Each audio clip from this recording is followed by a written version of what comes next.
इंद्रादि देवताओं द्वारा देवी की स्तुति, जिसे शक्रादि स्तुति कहते हैं।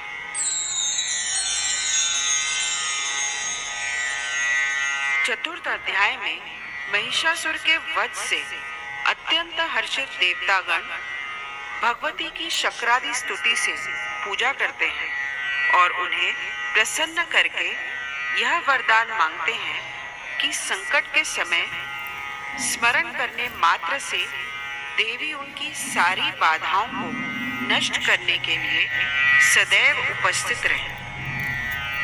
यह एक ऐसी अद्भुत स्तुति है जिसमें स्तुति के साथ साथ देवी का अमोघ कवच भी है। इस स्तुति में देवता कहते हैं कि जो मनुष्य यह स्तुति करेंगे उन्हें धन, यश, मनचाहा जीवन साथी, उत्तम संतान एवं स्वर्ग की प्राप्ति होगी। साथ ही जब जब वे भगवती दुर्गा का स्मरण करेंगे तब तब देवी उनकी रक्षा करने के लिए सदैव उपस्थित रहेगी। इस अध्याय का पाठ करते समय हमें इस प्रकार देवी का ध्यान करना चाहिए। सिद्धि की इच्छा रखने वाले पुरुष जिनकी सेवा करते हैं तथा देवता जिन्हें सब ओर से घेरे रहते हैं, उन जया नाम वाली दुर्गा देवी का ध्यान करें। उनके श्री अंगों की आभा काले मेघ के समान श्याम है।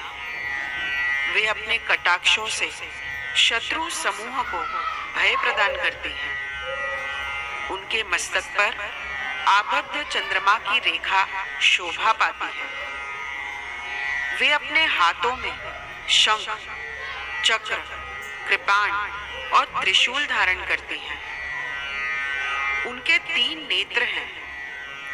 वे सिंह के कंधे पर चढ़ी हुई हैं और अपने तेज से तीनों लोकों को परिपूर्ण कर रही हैं।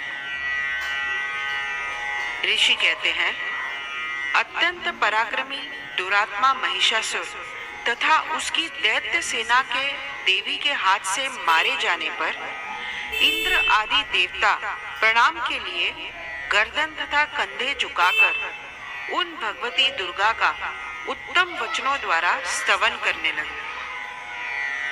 उस समय उनके सुंदर अंगों में अत्यंत हर्ष के कारण रोमांच हो आया था। शक्रादि स्तुति।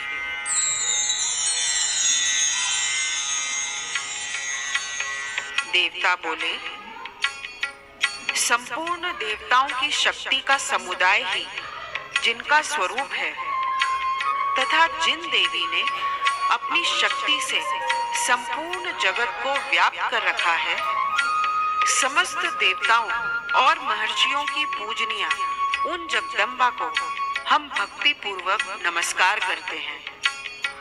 वे हम लोगों का कल्याण करें।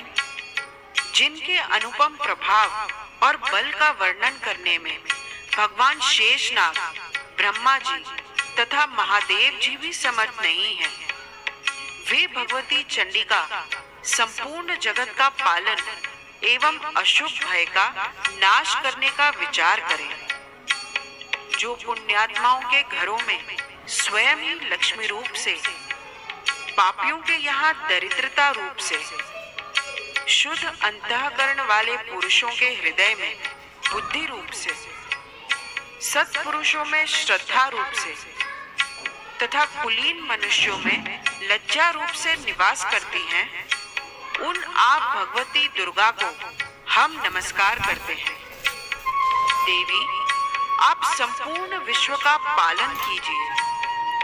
देवी, आपके इस अचिंत्य रूप का, असुरों का नाश करने वाले भारी पराक्रम का तथा समस्त देवताओं और दैत्यों के समक्ष युद्ध में प्रकट किए हुए आपके अद्भुत चरित्रों का हम किस प्रकार वर्णन करें।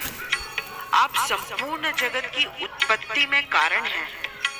आप में सत्वगुण, रजोगुण और तमोगुण, ये तीनों गुण मौजूद हैं। तो भी दोषों के साथ आपका संसर्ग नहीं जान पड़ता। भगवान विष्णु और महादेव जी आदि देवता भी आपका पार नहीं पाते।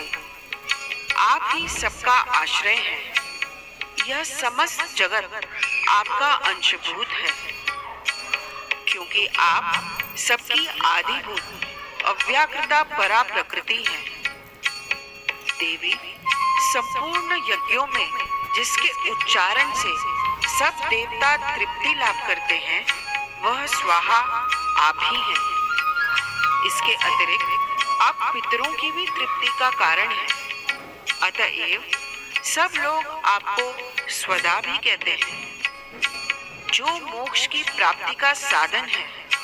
अचिंत्य महाव्रत स्वरूपा है, समस्त दोषों से रहित, जितेंद्रिय, तत्व को ही सार वस्तु मानने वाले तथा मोक्ष की अभिलाषा रखने वाले मुनिजन जिसका अभ्यास करते हैं, वह भगवती पराविद्या आप ही हैं। आप शब्द स्वरूपा हैं। अत्यंत निर्मल ऋग्वेद, यजुर्वेद तथा उद्गीत के मनोहर पदों के पाठ से युक्त सामवेद का भी आधार आप ही हैं। आप देवी त्रयी और भगवती हैं।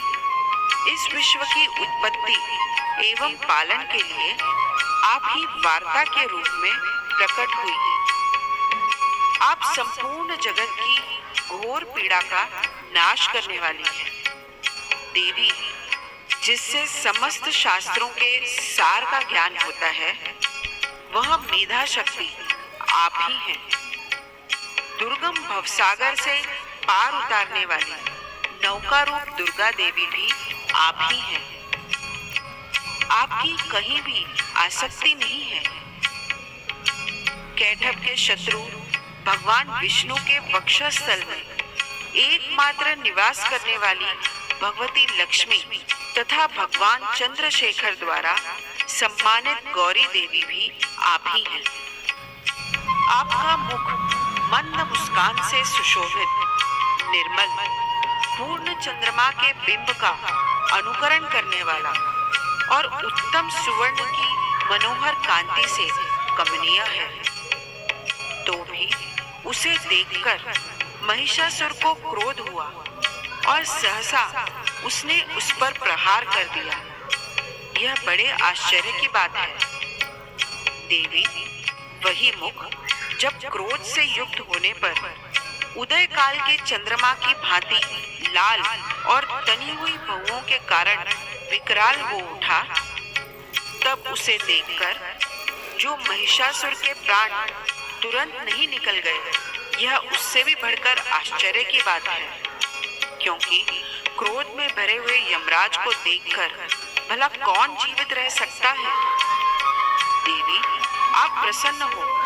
परमात्मा स्वरूपा, आपके प्रसन्न होने पर जगत का अभ्युदय होता है और क्रोध में भर जाने पर आप तत्काल ही कितने कुलों का सर्वनाश कर डालती हैं। यह बात भी अनुभव में आई है, क्योंकि महिषासुर की यह विशाल सेना क्षण भर में आपके कोप से नष्ट हो गई। सदा अभ्युदय प्रदान करने वाली आप जिन पर प्रसन्न रहती हैं, वे ही देश में सम्मानित हैं। उन्हीं को धन और यश की प्राप्ति होती है। उन्हीं का धर्म कभी शिथिल नहीं होता तथा वे ही अपने हृष्ट पृष्ठ स्त्री, पुत्र और भृत्यों के साथ धन्य माने जाते हैं।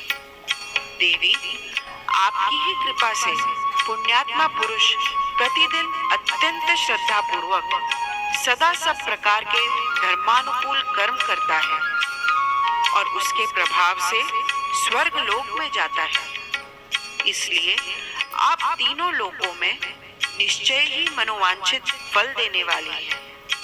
माँ दुर्गे, आप स्मरण करने पर सब प्राणियों का भय हर लेती हैं और स्वस्थ पुरुषों द्वारा चिंतन करने पर उन्हें परम कल्याणमयी बुद्धि प्रदान करती हैं। दुख, दरिद्रता और भय हरने वाली देवी, आपके सिवा दूसरी कौन है जिसका चित्त सबका उपकार करने के लिए सदा ही दयाद्र रहता हो।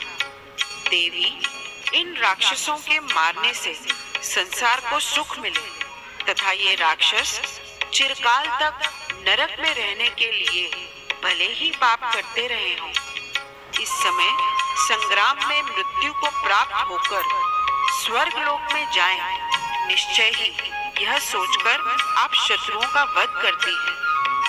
आप शत्रुओं पर शस्त्रों का प्रहार क्यों करती हैं? समस्त असुरों को दृष्टिपात मात्र से ही भस्म क्यों नहीं कर देते? इसमें एक रहस्य है।